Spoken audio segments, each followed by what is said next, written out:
¿Alguien me puede confirmar eso?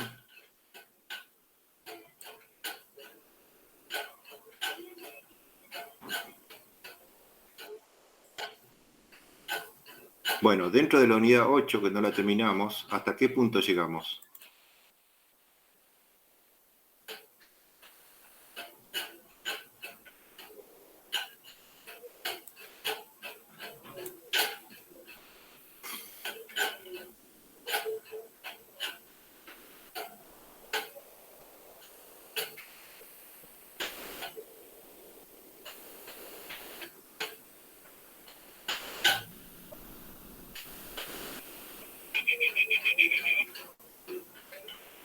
Creo que habíamos empezado, habíamos hecho los tres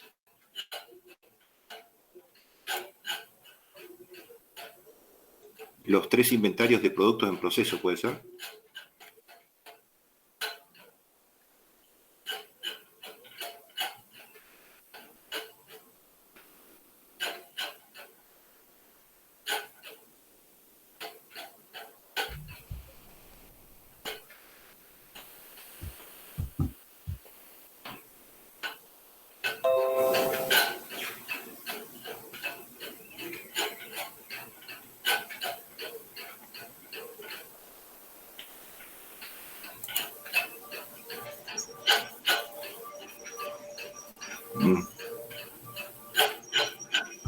Uh-huh.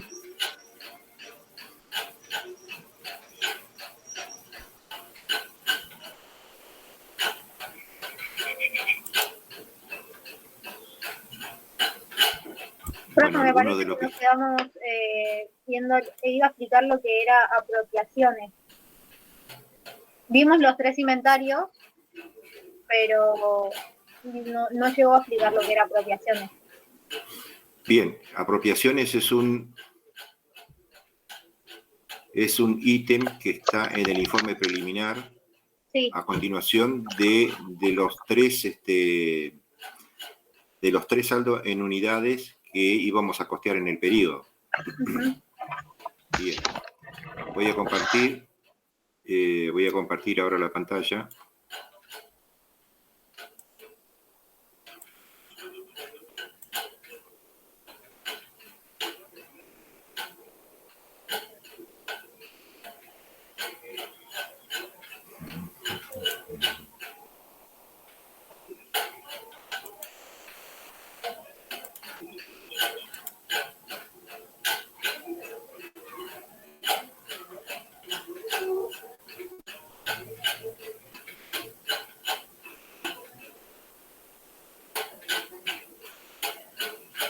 ¿Ya se ve?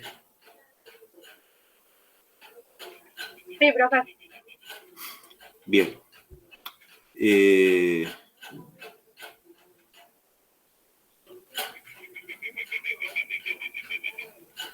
Ahí tenemos, en las últimas hojas del archivo, tenemos el informe preliminar con el cálculo de las apropiaciones. Vamos a ver esos números. Empezamos por el 209.090. ¿Sí? 209.090.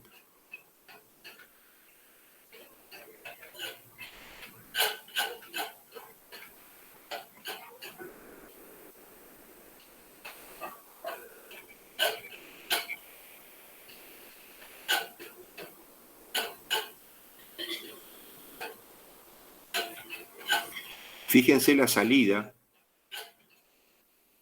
del inventario de materia prima por los pedidos que hizo durante el periodo la planta Fabril, materias primas que entraron a la planta Fabril entre el corte del periodo anterior y el corte del periodo actual, el periodo intermedio que estamos costeando, los 209.090. Es decir, que las apropiaciones son, en la materia prima, son la cantidad dineraria devengada del periodo entre el corte anterior y el actual, que es el periodo que estamos costeando. ¿Dudas con esto? ¿Puede repetir, profe? Disculpe. Sí. Sí.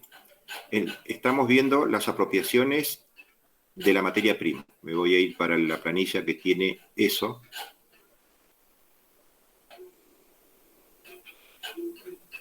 Aquí. En el archivo ustedes tienen repetida la hoja 5. La primera, que fue la que vimos ayer al principio, la primera hoja 5, que es la misma hoja 5, no tiene las apropiaciones todavía, pero ahora que ya hicimos el avance por los inventarios de entrada y salida de materia prima, calculamos las unidades, calculamos las entradas de producto en proceso, lo que pasó en el intermedio y las salidas y saldo de producto en proceso. Bueno, ahora estamos en condiciones de llenar esta partecita que son las apropiaciones. Empezamos por la materia prima. Vemos que las apropiaciones son los 209.090. ¿Y eso de dónde sale? Bueno, esos 209.090 salen del inventario de materia prima que lo hicimos en la hoja 1. Hoja 1. Ustedes van a, digamos, tendrán unas planillitas después, van a tener unas planillitas donde tiene hoja 1, hoja 2, hoja 3, ahí están todos los dibujitos como están acá, tal cual. Y las salidas de materia prima para la planta fabril durante el periodo fue este importe, 209.090. Esas son las apropiaciones de materia prima del periodo. ¿Dudas?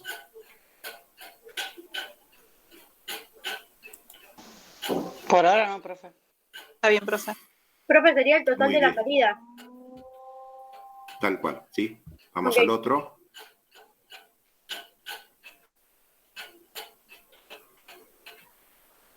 Pero no digan el total de la salida porque no es técnicamente correcto eso, ¿eh? Es como una ayuda a memoria, digamos, para que ustedes lo puedan armar a la cuestión. Es la materia prima por los importes que devengaron en el periodo. Es decir, que eso va a quedar reflejado en las salidas que hubo durante el periodo entre desde el inventario de materia prima hasta el de productos en proceso. Después tenemos la mano de obra, 120.000 pesos. ¿Sí? Vamos a ver esos 120.000 pesos.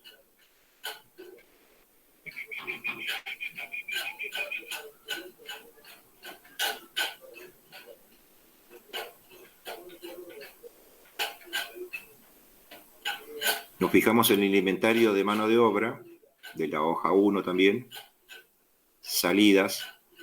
Hay dos importes, uno por 120.000 pesos y otro por 1.100.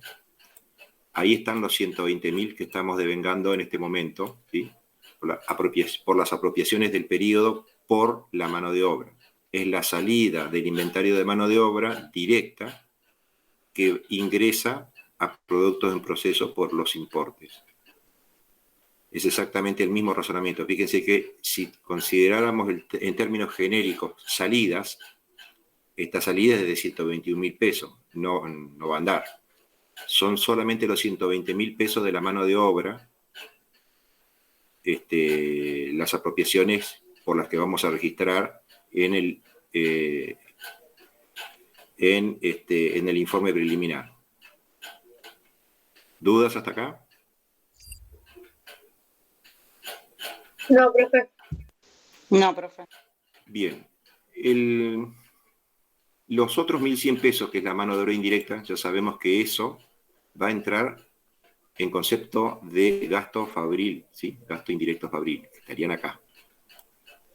Se descargan del inventario de arriba, la salida de esa va al inventario de gasto fabril, y después tenemos otros gastos fabriles por 190.000 pesos. Total, hay 191.100 del gasto fabril. Miramos acá.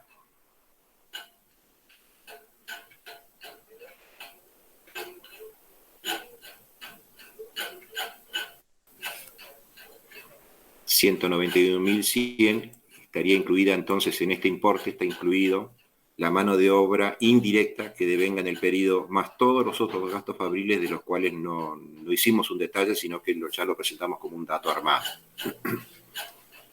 ¿Se entiende bien? Sí, profe. Bien, esto entonces es lo que vamos a considerar las apropiaciones. A ver, vamos a hacer una pequeña verificación. Tenemos los 209.090 dividido entre 866, 241 con 44. Dividimos el total de las apropiaciones entre las unidades y vamos a sacar el costo unitario de las apropiaciones de la materia prima, y ya sabemos que el 866 tiene incluidas las unidades del estropeo, que son 40 unidades. Así que el estropeo computable. Por lo tanto, con esto sacamos el costo unitario con el estropeo incluido de la materia prima. Si dividimos los 120.000 entre los 864, vamos a sacar el costo unitario con el estropeo incluido, el estropeo computable, de la mano de obra, y dividiendo los 191.100 entre las 862 unidades del gasto fabril, vamos a sacar el costo unitario del gasto fabril con el estropeo incluido. ¿Preguntas?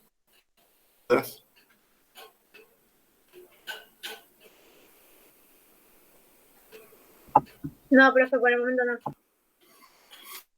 Bien. A ver esta partecita, porque no lo voy a hacer, no lo voy a terminar al detalle, pero quiero ver hasta acá.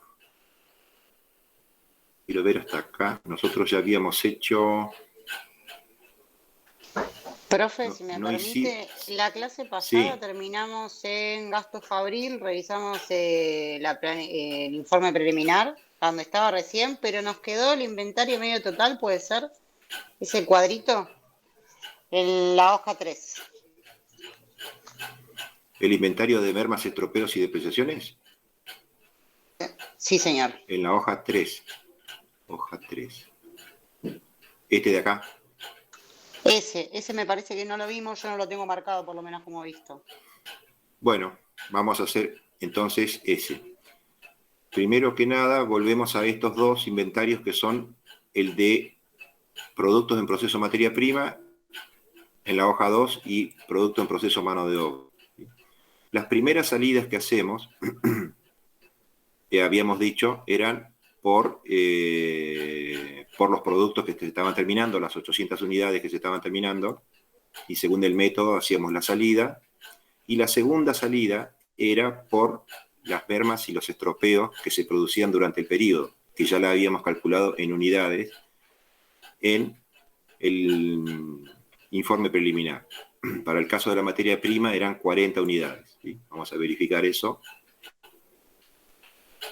Bueno, creo que está más cerca de este otro lado, el otro.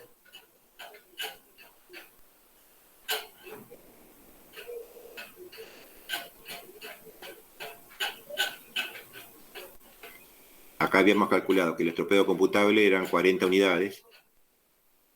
Para la mano de obra también son 40 y para el gasto fabril 41. Bueno, esos son los que vamos a registrar en los inventarios de mermas, estropeos y depreciaciones. Es la parte del estropeo que excede al estropeo normalmente aceptado y que tenemos que considerarlo para cargarlo a los costos después. Entonces, hacemos las tres salidas en los tres inventarios de productos en proceso. La primera de 40, que va al inventario de mermas, estropeos y depreciaciones de materia prima, ¿sí? Y lo sacamos según el método PEPS. En este caso nos están quedando 76 unidades de 240 y las otras se terminaron, así que por lo tanto vamos a sacar 40 unidades de 240. Total, 9.600 pesos. Y el saldo va a quedar en 76 menos 40, en 36 unidades de 240.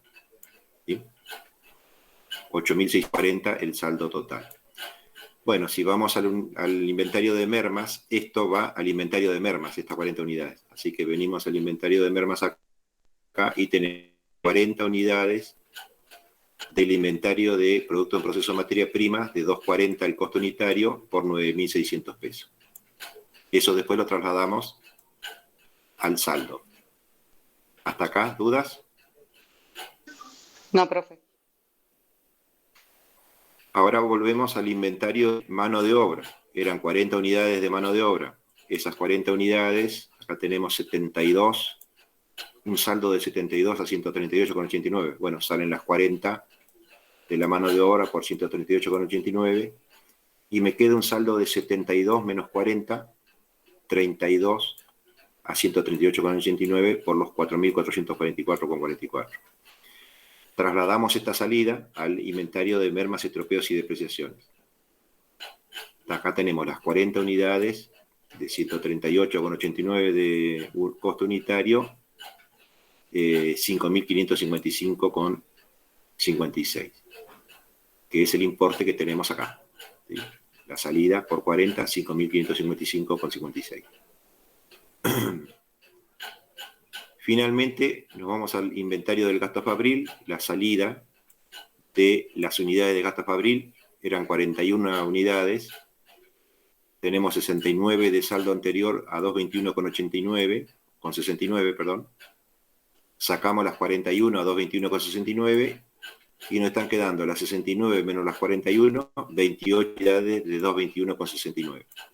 6.207,42 es el saldo de producto en proceso y la salida a mermas, estropeos y depreciaciones, gasto fabril, 9.089,44.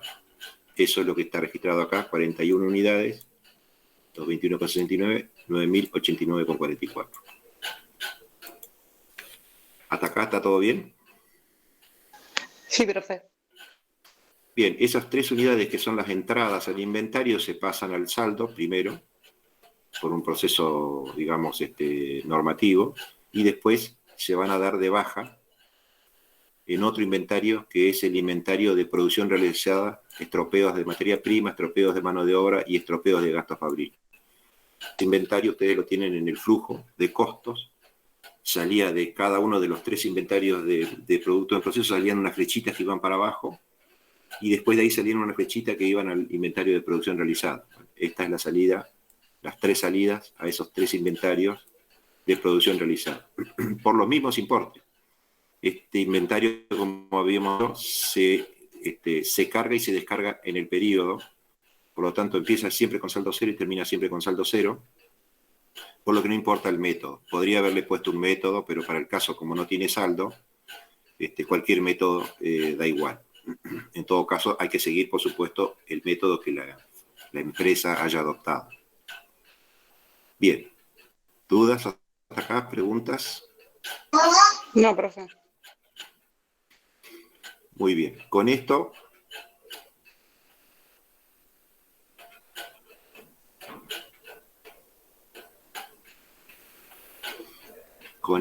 hemos terminado esta partecita y vamos a hacer el informe final de producción. Y con el informe final vamos a dar por terminado los grados de avance.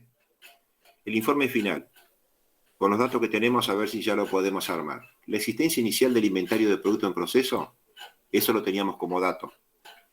Era el primer inventario grande que teníamos al principio, ¿sí?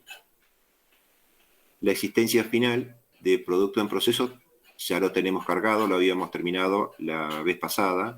Habíamos determinado las unidades. Habíamos visto que las unidades se llevan en unidades equivalentes y teníamos los importes y la suma total. ¿Hasta aquí estamos bien?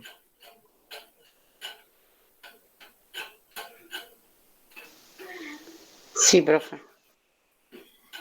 Bien. Las apropiaciones son las que acabamos de hacer recién. Vamos por este otro lado acá. Los 209.090, los 120.000, los 191.000, sumamos todo. Acá tenemos el total de apropiación. Así que vamos acá, tenemos la existencia inicial y las apropiaciones las tenemos que simplemente trasladar del informe preliminar, las trasladamos a este informe final. La existencia final del inventario de productos en proceso ya lo teníamos. Esto habíamos dicho la vez pasada, lo determinamos en la reunión anterior. Las mermas, los estropeos y las depreciaciones las hicimos recién. ¿Sí?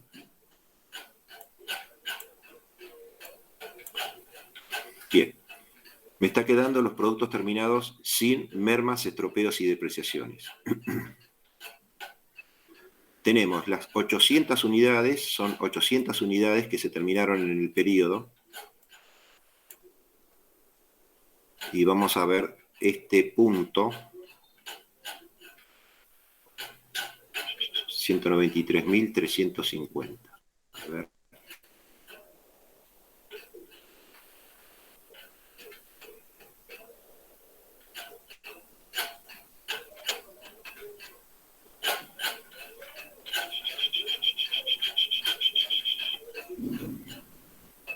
La salida por las 800 unidades del inventario de productos en proceso materia prima por las 800 unidades terminadas en el periodo suman un total de dinero de 193.350, que es un dinero que no tiene las apropiaciones, las mermas incluidas, porque esas las sacamos en un segundo asiento, en una segunda salida del inventario por los 9.600.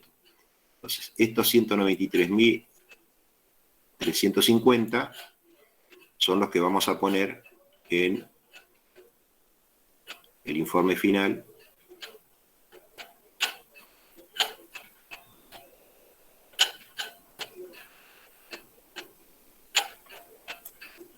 en el total y trasladamos el costo unitario. Después tenemos la mano de obra por 110.400, verificamos.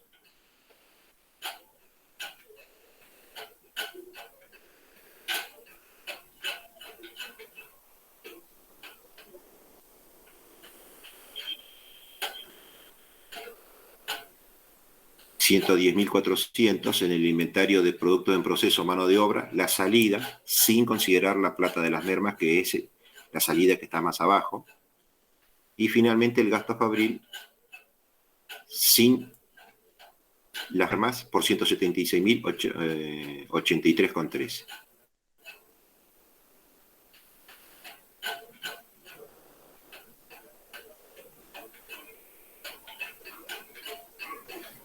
$176.083,13, las 800 unidades. ¿Sí? De cada una de las 3 salidas de los inventarios de producto en proceso, por el total de unidades que egresan en el periodo, trasladamos los saldos de esas salidas sin las mermas, que son salidas que hicimos aparte en cada uno de esos 3 inventarios. ¿Se entiende bien cómo se arma esto? Sí, profe. Bien. Sumamos todos las existencias iniciales, 3.180, ya las teníamos sumadas, así que el importe hay que trasladarlo nada más. Las apropiaciones también ya las teníamos sumadas en el informe preliminar, hay que trasladarlo. Sumamos estos dos importes y acá me da un importe de 523.370. Vamos a los otros, ya los teníamos sumados los totales acá por 19.290 en la existencia final. Los estropeos, las mermas y las depreciaciones que las sacamos, como los productos terminados, los sacamos de cada uno de los 3 inventarios de producto en proceso, son la segunda salida, recordamos eso.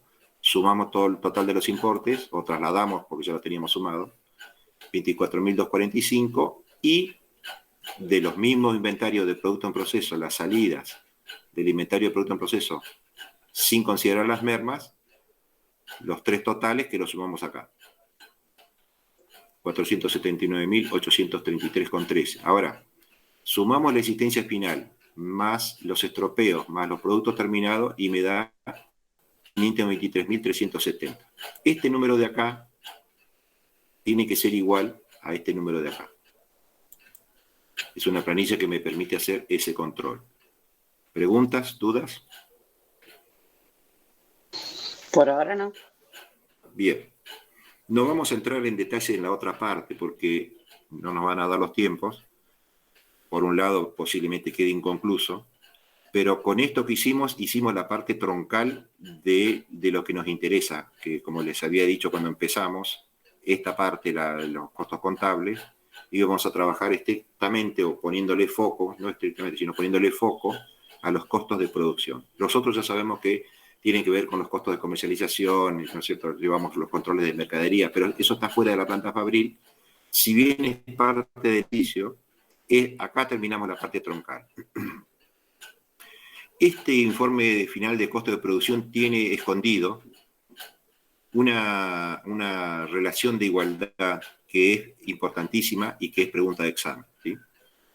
Lo que me está diciendo acá es que la existencia inicial del inventario de producto de proceso más las apropiaciones del periodo tiene que ser igual a la existencia final del inventario de producto en proceso más las mermas, estropeos y depreciaciones que se produjeron en el periodo, más los productos terminados que egresaron del periodo sin calcular las mermas, ¿sí? Eso es lo que me está diciendo. Después ustedes lo tienen que memorizar a esto para que encuentren una relación muy, muy profunda desde el punto de vista, muy abstracta, vamos a decir, desde el punto de vista del control de los costos, ¿sí? La existencia inicial más las apropiaciones tiene que ser igual a la existencia final más las mermas del periodo, más los productos egresados del periodo, ¿sí? Si lo piensan un poquito, diciéndolo un poco rápido, ¿sí? Lo voy a decir al revés para que se pueda interpretar mejor, tal vez. El inventario, a ver, lo que quedó en el inventario de productos en proceso, sin salir de este periodo, que eso devenga en el periodo, más las mermas que se produjeron en el periodo, más los productos que se elaboraron en el periodo, no tiene que ser ni más ni menos que igual, ¿sí? Tiene que ser exactamente igual, por decirlo mejor, a lo que había en el inventario de producto en proceso más las apropiaciones que se incorporaron en el periodo. ¿Se entiende bien esta relación? Sí, profe. Bueno, con esto terminamos el avance teórico. Ya no hay más avance teórico. Todo lo que reste es para preguntas, dudas, consultas que tengan que hacer. Hola, profe, buenas tardes.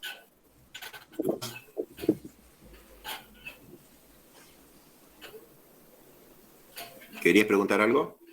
Sí, perdón, tenía mala conexión. Sí, profe, yo lo que tengo duda es cuando hay que hacer el factoreo del costo. Sí. Se me hace una duda de cómo sacar la raíz. Vio dentro del paréntesis que siempre hay una raíz que generalmente es el mínimo, se la toma como mínimo porque o da 0 o da ese número. Ajá. ¿Cómo se hace esa cuenta? Es lo que no... Bueno, ahí te respondo. Primero, antes, porque como tengo que cerrar el archivo para no tener muchos archivos abiertos, pregunto, sobre esta parte de los costos desde el punto de vista contable de la unidad 8, ¿hay alguna pregunta? Aprovecho así, respondo primero esas preguntas y después voy a otras partes, a otras unidades. Cierro esto y voy a otras unidades.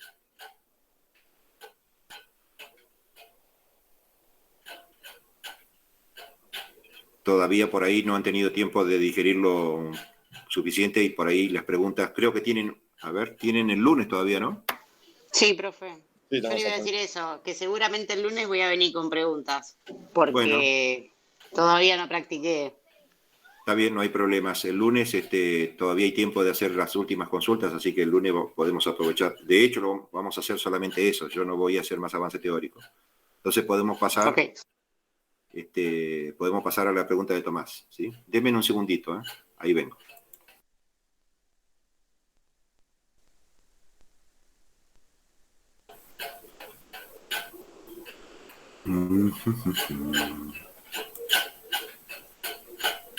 ¿Te acordás en qué unidad estaba? En la 7 me parece que estaba, ¿no? Sí, profe, las 7, ahí me estoy fijando justamente, pero si no es las 7, si no las 6 es las 7, una de las dos. Bueno, vamos a ver la 7. No, la 7 creo que era la relación, no. No, Debe esa es la estar en la relación, 6. el costo marginal con los costos medios. Sí, en la 6. Tal cual.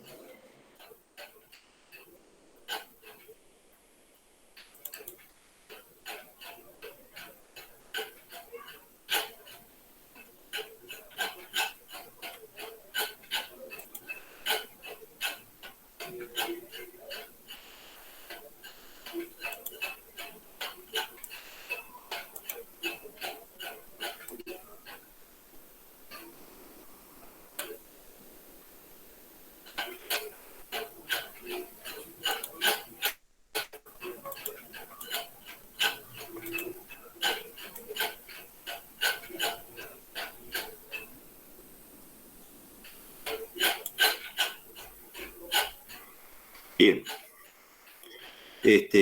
Antes de continuar, voy a aclarar una cosita. Los contenidos de la materia costos, como de todas mis materias en general, yo las he ido modificando en función de cuando estaban las comisiones del centro estudiante. Estábamos muy en contacto en relación a qué es lo que pedían las universidades cuando salen a hacer ver los convenios y ver los contenidos temáticos para que les puedan aprobar las materias a los que se van a inscribir a distintas universidades. O sea que el contenido se fue ajustando en función de eso para que en la medida de lo más posible se las den como por aprobadas a las materias. Aclaro este puntito que es un punto importante. En relación a esto,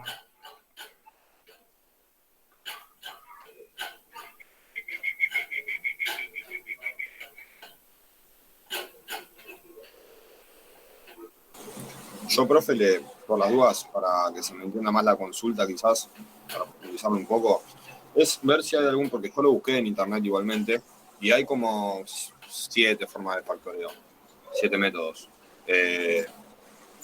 Pero para justamente, lo busqué justamente también en polinomios de 2 términos, o de cúbicos de 2 términos y demás, y no lo terminé de entender porque los ejemplos que ponen además son generalmente con números redondos, o sea, por ahí 40 Q cubo y 20 Q2, por poner un ejemplo.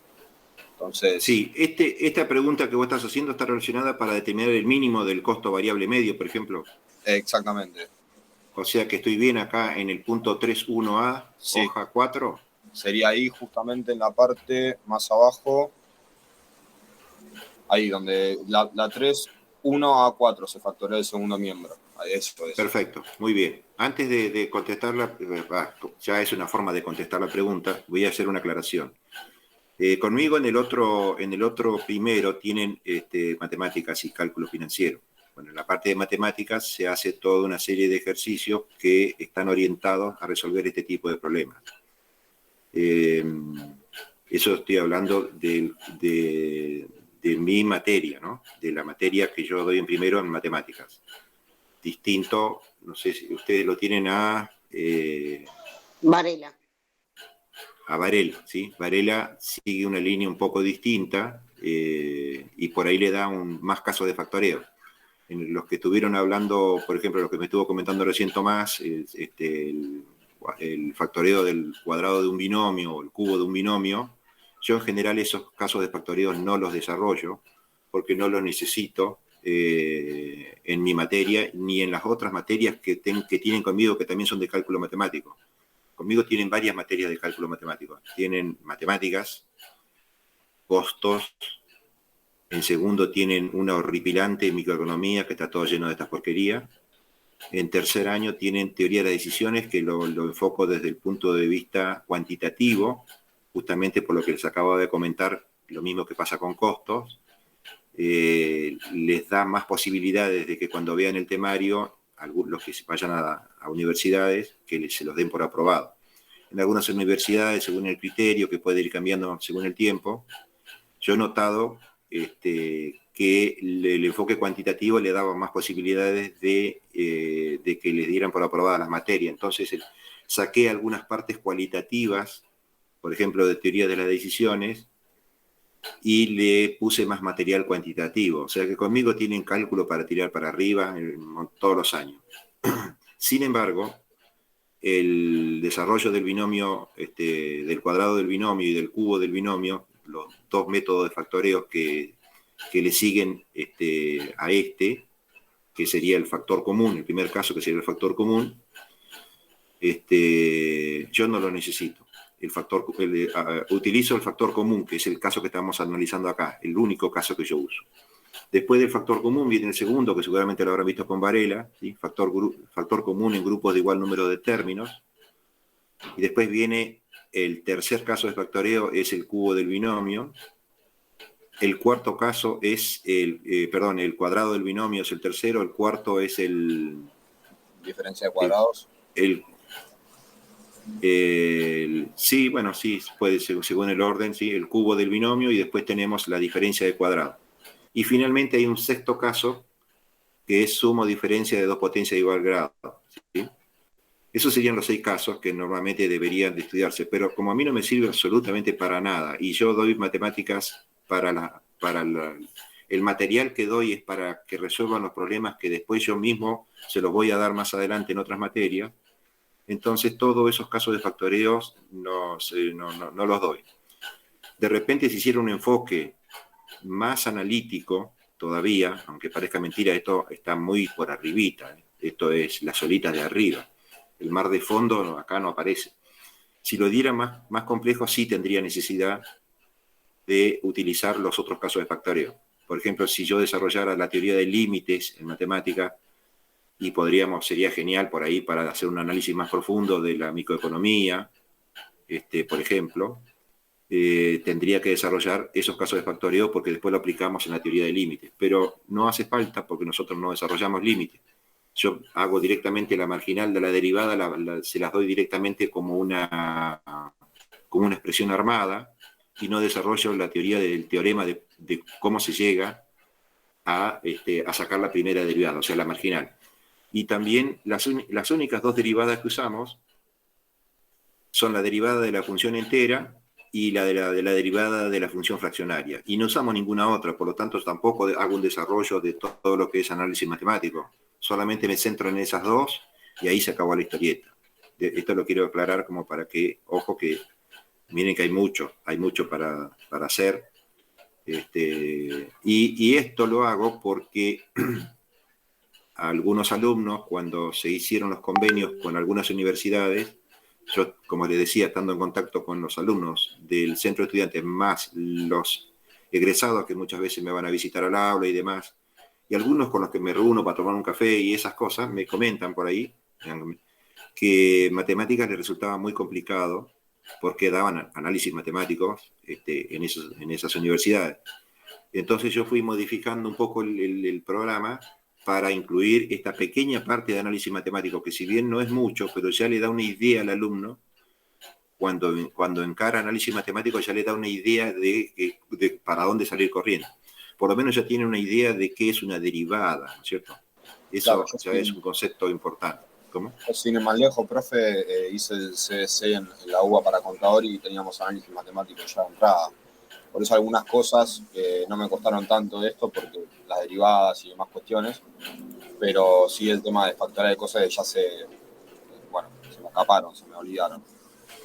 Por eso igual. Claro. Sí, bueno, por eso, para tranquilidad en algún punto de todos, solamente este es el primer caso de factoreo, que se llama factor común.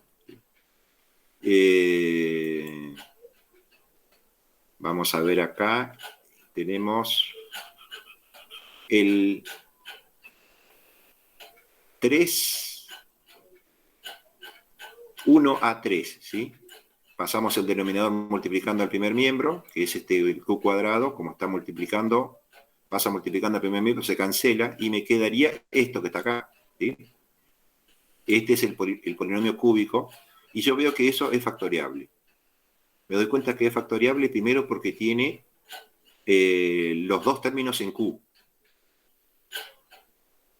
Es decir, que no es que tiene un término en Q y el otro no, o en Q a la 0, que sería lo mismo. Los dos términos están en Q, o sea que tiene una Q elevada, aunque sea a la 1.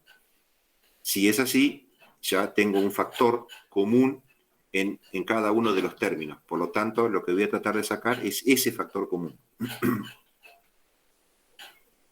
Para poder sacarlo, lo que hago es, me fijo cuál es el término que tiene el mayor exponente.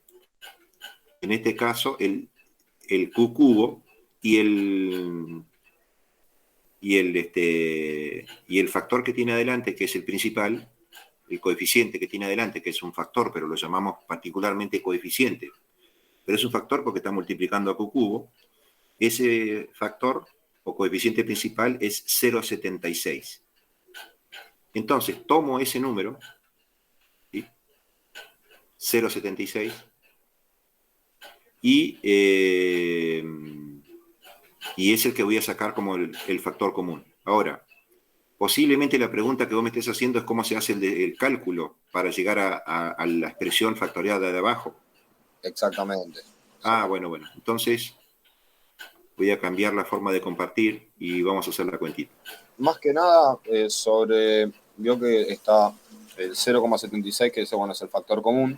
Se pone el Q cuadrado y después dentro del paréntesis aparece el 10,79 redondeando, que termina siendo el mínimo. Se termina tomando como mínimo. ¿Cómo se saca ese número? Es lo que no pude hacer. O sea, lo que Sí, no pude. ahí vamos con eso. Perfecto, gracias.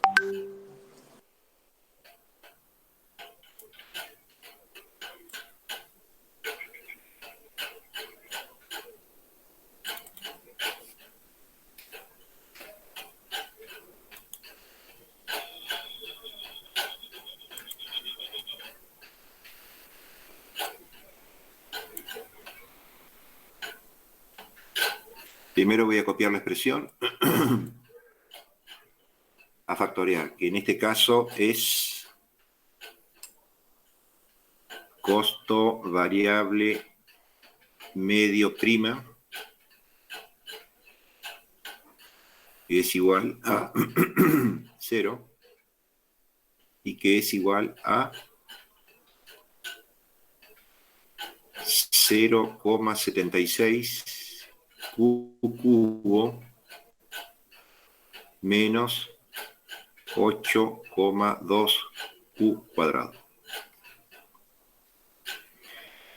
Esa expresión, entre paréntesis, si yo la multiplico por cualquier cosa, que no sea un 0, y la divido entre la misma cosa, que no sea un 0, esa expresión no se altera. ¿Ahí estamos bien? Sí, profe. Sí, profe, sí. Entonces, vamos a aprovechar esa propiedad. Lo que vamos a hacer es, sacamos el 0,76, que es, como dije, el factor del término de mayor grado, 0,76, y lo vamos a multiplicar por la Q de menor grado. En este caso tenemos 2Q nada más, así que la Q de menor grado es Q cuadrado. Esto se aplica para, si el polinomio fuera de 7 términos, sacamos el coeficiente del de mayor término y lo dividimos entre la Q de menor término que tengamos en la expresión. Y ahí tenemos el factor. Ese factor es el factor común. Lo vamos a poner entre paréntesis y vamos a multiplicar la expresión que teníamos, el 0,76 Q cubo menos el 82 o el 8,2 Q cuadrado. Lo multiplicamos por ese factor común, pero también lo vamos a dividir entre el mismo factor común.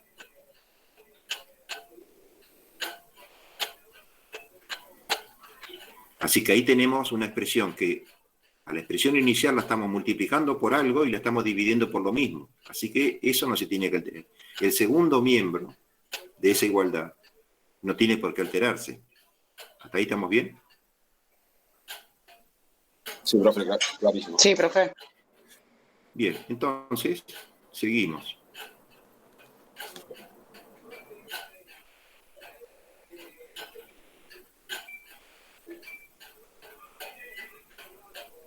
Y acá voy a distribuir. Esto es la suma de dos números fraccionarios que está expresado como... Cuando dos números fraccionarios tienen el mismo denominador, se puede escribir la expresión de suma o resta, o suma algebraica, con el mismo denominador. O sea, por poner un ejemplo, yo tengo un número A dividido B, y está sumado o restado a C también dividido B. Están en el mismo denominador. Por lo tanto, si están en el mismo denominador, esta expresión yo la puedo reescribir de esta forma. A más C dividido, más C, perdón,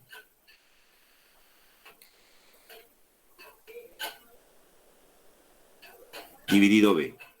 Por ponerlo en números, si yo tengo 3 quintos más 2 quintos, vamos a ponerle otro número distinto de 2, más 7 quintos, 7, no, 6 quintos, vamos a ponerle.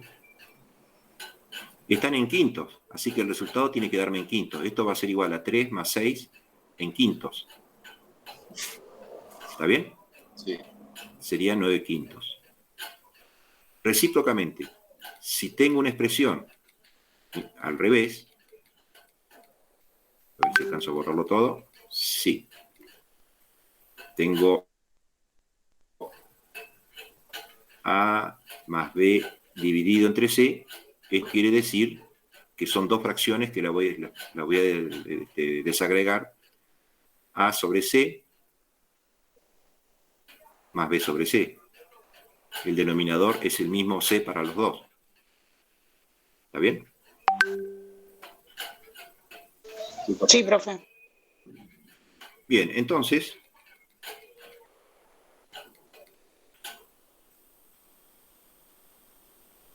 voy a escribir eso en esta partecita de acá. 0,76Q cubo dividido 0,76Q cuadrado. Acá es donde se ve claramente por qué elijo la Q de menor exponente para sacarlo en el factor común, porque cuando haga esta división, el número que voy a tener abajo va a ser como mucho igual al de arriba en el exponente. Nunca puede ser una cosa al revés, ¿no? Y el otro me va a quedar 8,2, perdón, Q cuadrado, dividido 0,76 Q cuadrado. Ahí lo que hice fue desparramé el denominador en la suma algebraica que tenía arriba. Ahora sigo. 0 es igual al 0,76 Q cuadrado por, vamos a dividir ahora, está Q cubo y Q cuadrado, el resultado me va a dar Q, ¿sí? 0,76 dividido 0,76. Esto me va a dar un 1. 1, que lo puedo escribir o no, Q. Porque cuando divido dos potencias de igual grado, como en este caso, que son Q cubo, dos potencias de la misma base, cuando divido dos potencias de la misma base, el resultado de la división es la misma, una potencia de la misma base, pero el exponente es la diferencia entre el exponente del numerador menos el del denominador. ¿Está bien? Yo divido una expresión sencilla, una potencia a la quinta, dividido entre otra potencia de la misma base, la base ya sabemos que es la letra A, al cubo, por ejemplo. Bueno, esto va a ser igual a otra potencia de la misma base, cuyo exponente es la diferencia entre el exponente del numerador menos el exponente del denominador. Es decir, va a ser A al cuadrado. ¿Está bien?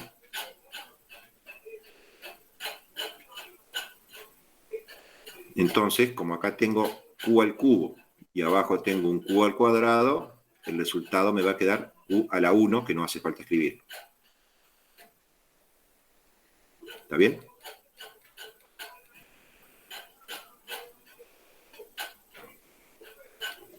Sí, profe.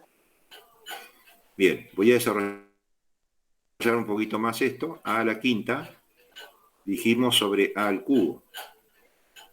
Si yo lo desarrollo, esto me queda A por A, por A, por A, por A, son 5A. Ya sabemos que cuando se multiplican potencias de igual base, el resultado de la multiplicación es otra potencia de la misma base, cuyo exponente es la suma, ¿sí?, de los exponentes. Y esto va a ser exactamente lo mismo.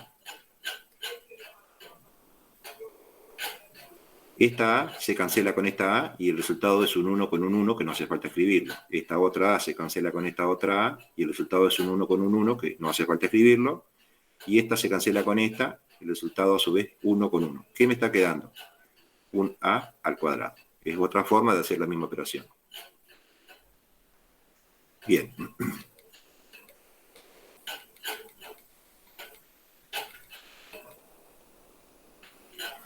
Y ahora me está quedando menos hacemos la división entre el 8,2q cuadrado, 8.2 dividido 0.76. Y esto me está dando 10.789.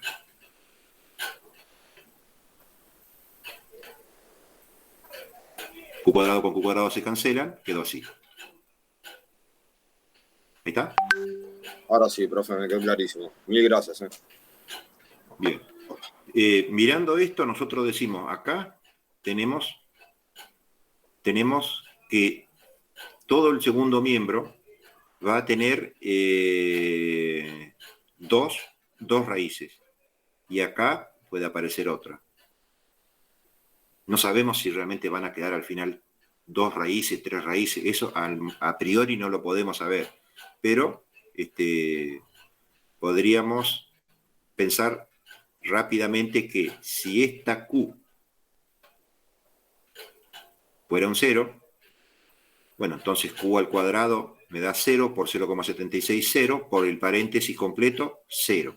Entonces digo, una de las raíces seguro es cuando la Q alcanza valor 0. En este caso, la misma Q, cuando está en 0,1, están en 0 todas. Esa Q no va multiplicada por el 1, va a producir un 0, pero con el menos 10,789 el paréntesis no se va a cancelar. Pero la Q de afuera, cuando la Q valga 0, esa hace que se cancele todo, ¿sí? Así que ahí tenemos una raíz. ¿Cuál sería la otra raíz? Bueno, otra raíz podría ser cuando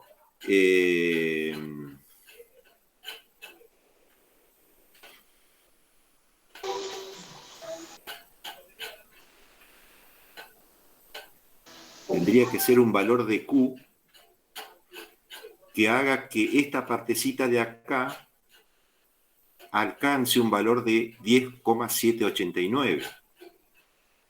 Entonces, cuando esa Q, igual que la de afuera, también va a alcanzar valor 10,789, pero la de afuera, esta de acá, la que está al cuadrado, cuando alcance 10,789 positivo, lo elevo al cuadrado, lo multiplico por 0,76, me va a dar un número, no se va a cancelar, no va a valer 0.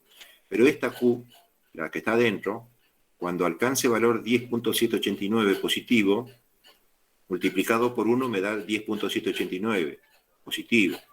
Al restarlo dentro del paréntesis, se canceló el paréntesis. El paréntesis entero pasó a valer 0. Que multiplicado por lo que quiera que haya afuera, que no va a ser un 0, igual el resultado me termina dando 0. Y ahí encuentro que hay un par de raíces. Una es Q0, que no me importa desde el punto de vista económico, y la otra es Q 10,789, que esa sí es la Q que estoy buscando.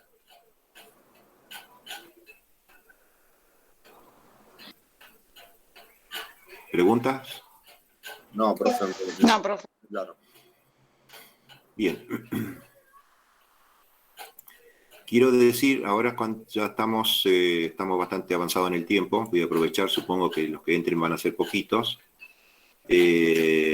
Con esto está respondida la pregunta, o sea, no hay necesidad de avanzar en... No, profe, ya me quedó más que claro. Muchas gracias. Bien. Quiero aclarar que para el examen, ¿sí? Tienen que tener en cuenta que es clave en la materia, es clave que se acuerden de las propiedades que tienen los costos en sentido económico. Es decir, que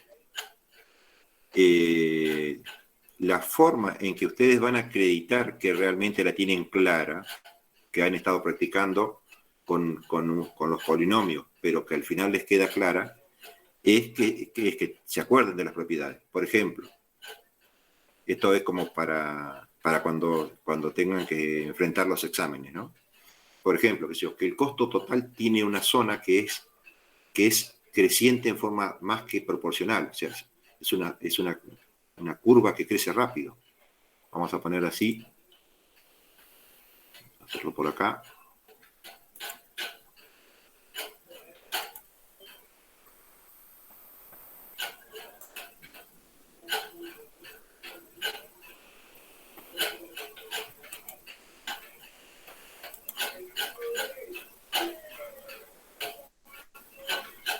Estoy mencionando una de las propiedades. Las propiedades están desarrolladas a lo largo de todas las unidades.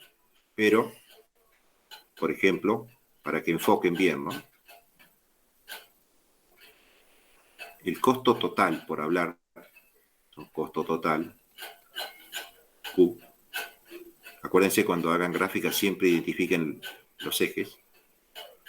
Tiene una forma así, crece rápido y después se va haciendo cada vez más lento y después otra vez empieza a crecer rápido.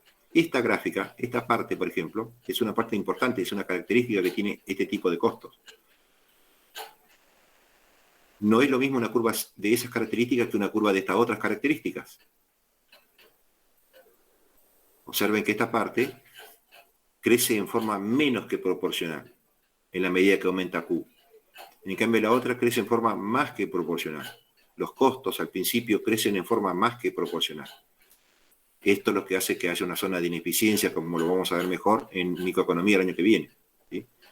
Después tiene una zona donde la velocidad de crecimiento, ¿sí?, en este intervalo de las Q, por acá, en todo este intervalo, donde la velocidad de crecimiento es menor a la primera zona. Es por ahí, es por donde después nos va a resultar interesante hacer los estudios de los costos. Y después tiene otra zona donde otra vez crece en forma rápida. Esto es importantísimo que lo tengan re claro al momento de hacer el examen. Esa forma de crecimiento rápido al principio y que en el medio haya un intervalo de las Q, una zona con un intervalo de las Q que haga que el crecimiento sea más lento, eso y la forma que tiene el costo fijo les va a determinar que el costo medio tenga una forma así.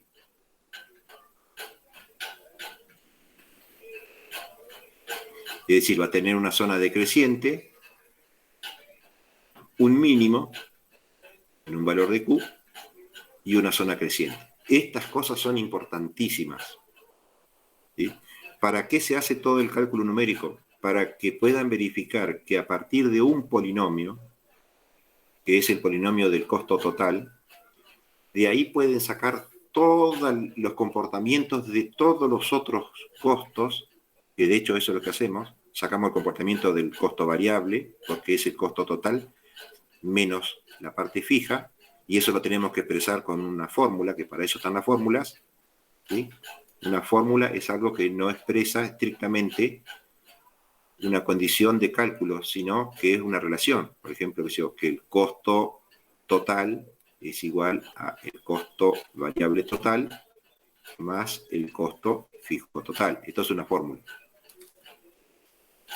En el polinomio, el costo total es un montón de términos del polinomio más el último, que es el costo fijo, ¿sí? En un término está el costo fijo y todo lo otro es el costo variable. Pero en términos de fórmula, en la expresión escrita como una fórmula, tiene esta manera de ser escrita. Del mismo modo podemos expresar en fórmulas el costo total medio, que es el variable medio, ¿sí?, más el fijo total medio. El hecho de que, por ejemplo, las gráficas tiendan a juntarse.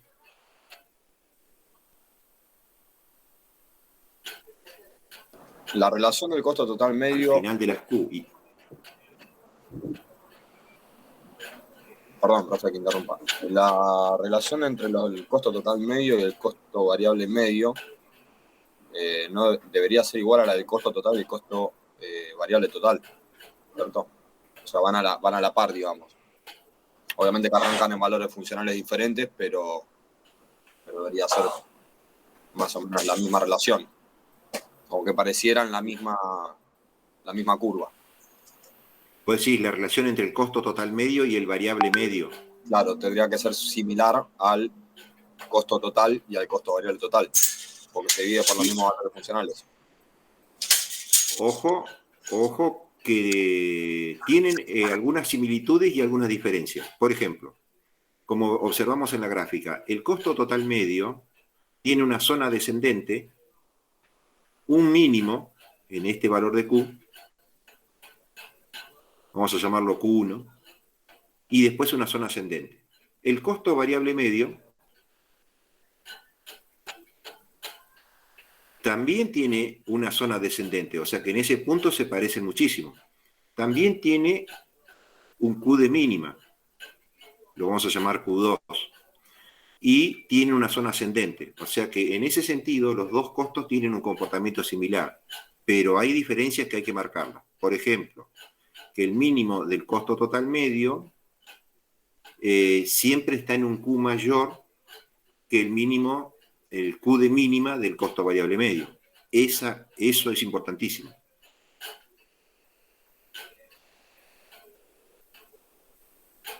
Así que cuando ustedes hablen de las propiedades que tienen los costos, los comportamientos y demás características, hay que diferenciar si hablamos del costo total medio en relación al variable medio, tienen en común tales cuales cosas, pero los puntos de mínima son el costo variable medio alcanza el mínimo en un Q menor que el costo total medio, ¿sí? ¿Por qué esa relación es?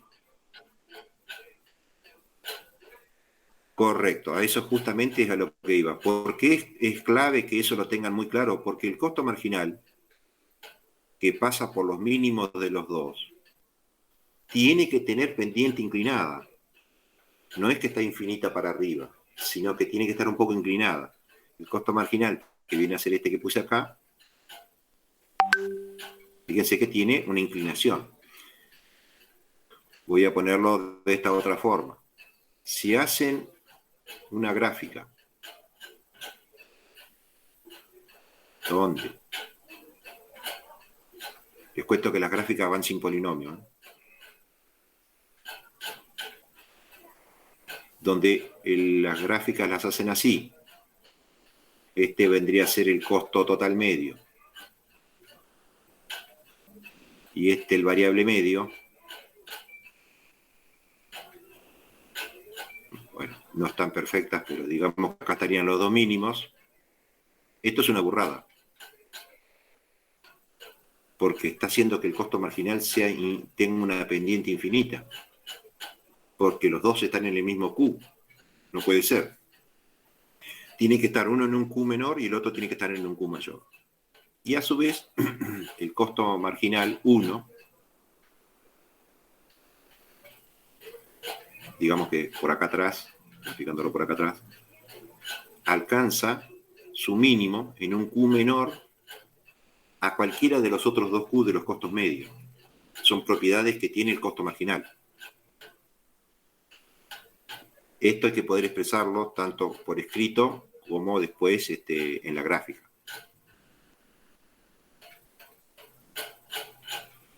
¿Preguntas?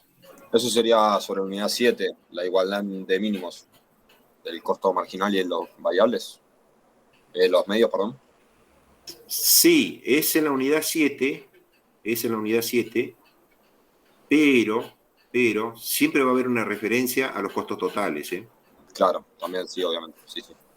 Que están en la unidad 3. En general el examen siempre relaciona, en los exámenes yo siempre les hago relacionar el comportamiento de alguno de los totales con el comportamiento de los medios y los marginales, porque ahí está el nervio de la parte del estudio de los costos. De hecho, todo surge el polinomio del costo total. Perdón, no te escuché bien, ¿cómo? Todo surge el polinomio del costo total, a partir de ahí de los cálculos. Sí. Claro, ¿sí? Por ejemplo, el hecho de que el costo total crezca, fíjense, el hecho de que el costo total sea siempre creciente y no tenga zonas decrecientes, se va a ver reflejado en que la marginal nunca va a alcanzar valor cero. Por ejemplo, a ver si hasta dónde puedo borrar por acá.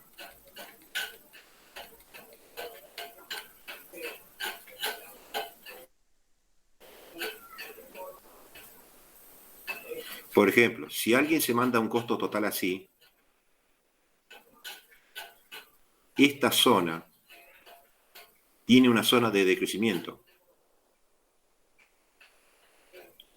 Por más que después lo pongan lindo en el escrito, en la parte escrita, donde lo explican y qué sé yo, qué sé cuánto, esto ya está, ya fue, la pregunta se cayó.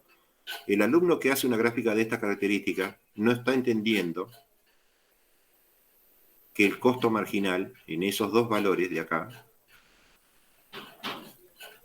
tiene que alcanzar dos valores cero. O sea que va a ser una cosa así el costo marginal. Necesariamente tiene que estar indicando que ahí claro. la principal está descendiendo. ¿Cómo? Que incluso si decrece alcanza valores negativos también. Claro, pero eso no puede ser en los costos Por totales. eso. No estaría bien, claro. Exacto, no puede ser. Es económicamente imposible. Exactamente, ¿sí? No puede ser que yo llegue a este valor. Claro. Exactamente, el costo total no puede ser descendente nunca jamás, si no todos los empresarios laburarían en esa zona. De hecho, en la zona donde bajan, como bien dijo recién Elizabeth, no, si yo o produzco hasta acá o produzco de acá para arriba, pero, no produzco de acá para atrás en ningún valor y de acá para acá tampoco en ningún valor, no cabe ningún análisis, porque la cosa estaría por acá, que es donde los costos me descienden. No tiene sentido económico eso. Obviamente tampoco tiene sentido económico que el variable haga lo mismo, es decir, que el variable total tenga zona descendente. Eso es imposible. No puede ser que agregándole más materia prima a los costos, mi costo total, cualquiera de los dos que sea, tienda, ¿sí? Eso es imposible. Dejémoslo el costo fijo, que ya sabemos que siempre vale un valor fijo, o despreciablemente variable, por lo tanto lo consideramos, aunque sea semifijo, lo consideramos fijo. Yo en general no hago análisis con los costos semifijos porque me parece una redundancia. Sí, Tomás, si vas a preguntar. No, de hecho iba a decir que cuando se grafican el costo total y el costo variable total, lo que le dije antes que tenían es similar forma las curvas. Es porque también la diferencia entre los dos es el costo fijo, que marca básicamente una zona. Una Sí. zona entre las dos curvas. Es la diferencia entre ambas en el gráfico, sí. Sí, siempre es un número fijo. Que da la impresión de que se juntan más rápido en el final cuando se ponen crecientes, pero la distancia vertical, ojo, esa hay que mantenerla. Sí.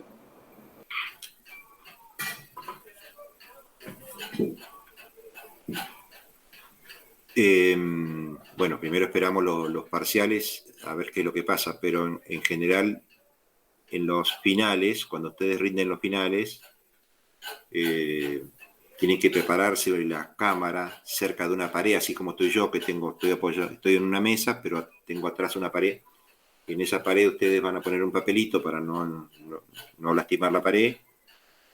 Y en ese papelito, una cartulina o algo en ese papelito ahí arriba, yo les digo, bueno, sobre otro papel, si quieren, para mayor seguridad, grafican los ejes o ya los tienen preparados. Yo les hago una pregunta, ustedes grafican. Porque las propiedades de los costos es el asunto y lo van a hacer a mano, ¿sí? Yo entonces les pregunto, tal parte, tal otra, marcar tal punto, o marcar tal otro, tal intervalo de Q, de tal manera de que con eso hacemos después todos los análisis. La parte polinómica es solamente para que quede claro que hay una demostración matemática. De hecho, la teoría de costos, que digamos como cualquier teoría, siempre se funda en un aparato matemático que es el modelo explicativo. Hacemos el desarrollo matemático de la teoría para confirmar que realmente la teoría se cumple. Pero siempre hay que acordarse que los costos tienen propiedades. Y el tema fundamental de la materia es que se sepan esas propiedades. Porque si no, me ha pasado en otros años por ahí, el alumno se pasa el examen haciendo un montón de cuentas con los polinomios, y cuando yo le pregunto en el final la relación entre un costo total y unidades, no tiene idea que a continuación el resultado no es un costo total ni tampoco son unidades. El resultado de la división es un costo por unidad. Y esa parte resulta que se le fue porque estuvo pensando más en sacar cuentas que en pensar lo importante, que es qué es un costo unitario.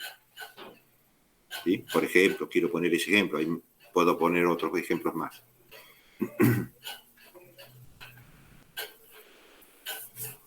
¿Alguna otra pregunta?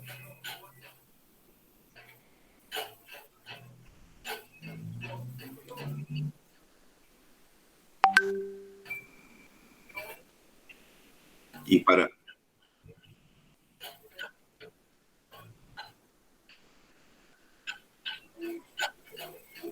Sí, y para el parcial, acuérdense que van a tener que graficar a mano.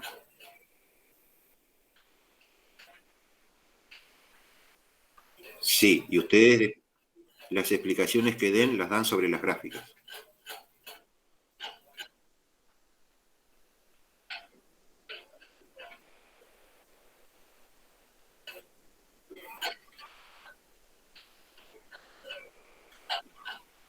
Este año que son años atípicos, igual que el año pasado, no debería de decirlo, pero bueno, como ya lo preguntaste, la parte contable de los costos no lo voy a incluir en el parcial. O sea que van a tener unos días más para preparar esa parte, pero de cabeza va al final.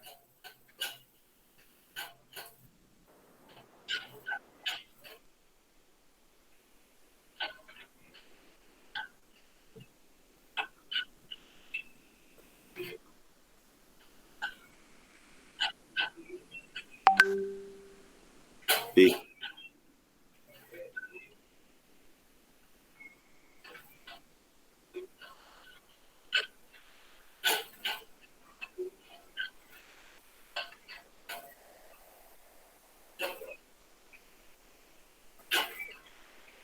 En los finales entra todo.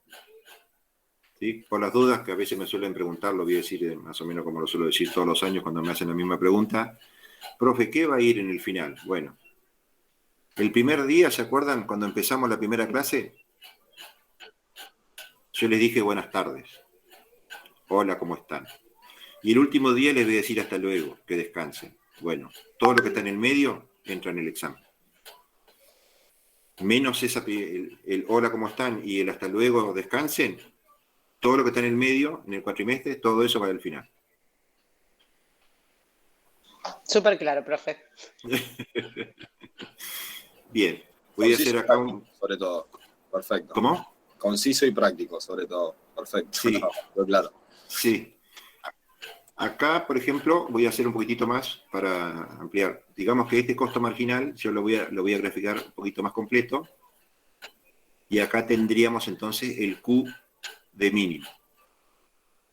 Entonces, si yo tengo algo por el estilo, y me dice el profe, acepte el costo variable total, bueno, fenómeno. Yo sé que acá tiene que estar, en el costo de totales, tiene que estar ¿qué cosa?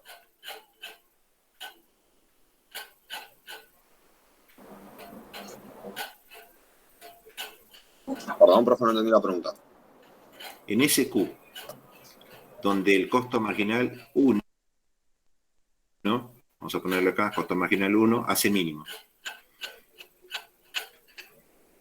Yo observo el comportamiento de este y digo, a ver, está descendiendo. La marginal de esta tiene que ser así, entonces, tiene que ser negativo.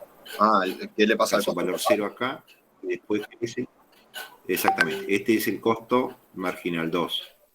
El costo marginal 2 hace 0 en el mismo Q donde el marginal 1 hace mínima. Eso me indica un comportamiento del costo total. Entonces yo vengo por acá, marco acá, para eso tiene que estar, este eje de Q tiene que ser gemelo a este otro, ¿sí? Estos dos ejes tienen que ser lo mismo, iguales. Entonces yo hago arriba una parte de la gráfica y abajo, en la otra gráfica, en uno hago la de los totales y en otro hago la de los medios y marginales. Normalmente lo suelo pedir al revés. Las gráficas de totales arriba y los medios y marginales abajo. Pero es indiferente. Entonces quiere decir que el costo variable total tiene que hacer una cosa así. Y cuando llega a ese valor, cambia la velocidad. ¿Sí? Tiene que quedar clarísimo que acá viene descendiendo y acá empieza a crecer. Y en el medio está el punto de inflexión. Es lo que me está indicando, justo lo que me está diciendo el costo marginal, cuando alcanza el mínimo, y también lo que me dice la marginal 2, que me dice exacto el Q donde la marginal 1 alcanza el mínimo. ¿Sí? Fíjense qué información que me da la marginal 1 y 2 para que yo pueda graficar el costo variable total. Me dice dónde está el punto de inflexión.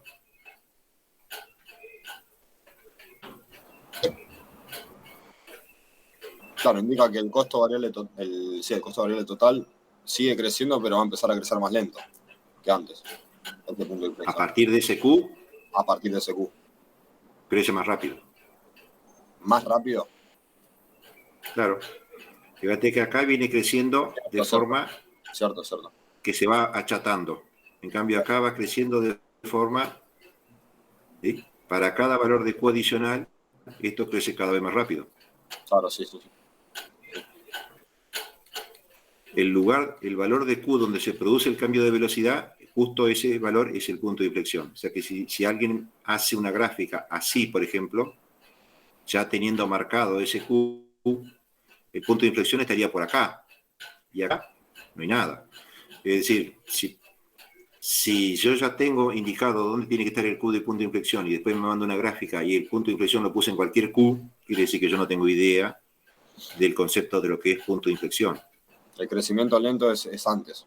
Me mezclé las definiciones. En realidad es un crecimiento rápido que se viene frenando. Exactamente, que viene empezando a ser más lento. Exactamente, ¿sí? Es como yo suelo poner un ejemplo así. Nosotros estamos en la ruta, mirando así mientras tomamos unos mates, vemos los autos pasar. De repente viene un auto, digamos a 100, 120, se cruza un perro y el auto desciende la velocidad, pero nunca deja de moverse para adelante. ¿Sí? Viene la frenada y el auto sigue avanzando, no es que se detiene, no se detiene nunca. Y el perro se asusta y sale corriendo, y el auto, antes de llegar a desacelerarse del todo, vuelve a tomar velocidad. Y ahí va cada vez más rápido, ¿sí? Viene rápido, cambia la velocidad, se desacelera, o sea que de lo rápido cada vez viene menos rápido. No es que viene lento, sino que cada vez viene menos rápido. Y después cada vez va más rápido. Una vez que el conductor levanta el pedal del freno, cada vez va más rápido.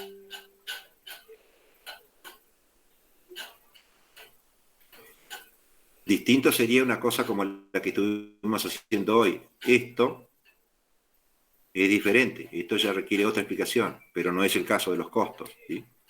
Ahí viene lento y va tomando velocidad.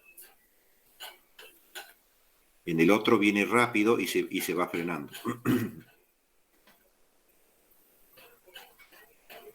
Bueno, si no hay ninguna pregunta adicional, por hoy entonces dejamos y ustedes repasan y empezamos a responder preguntas que queden en la próxima. Perfecto, profe. Nos vamos el lunes. Bueno, profe, gracias. Bárbaro. La verdad es que este año comparado con el año pasado, quiero mencionar, me parece bueno. Este curso anduvo muy bien. Estoy muy conforme. La verdad es que estuvieron bárbaros. Así que los insto a que repasen bien, ¿sí? Siempre, por supuesto, a algunos les va a costar más la materia que a otros. Yo tuve algunas materias que me fueron mortales y otras que para mí fueron fáciles, ¿no es cierto? Y en otros años resulta que las que para mí eran fáciles, para otros eran mortales, ¿no? Pero en general yo tengo una idea más o menos, comparándolo por lo que los vi trabajar, anduvieron muy bien.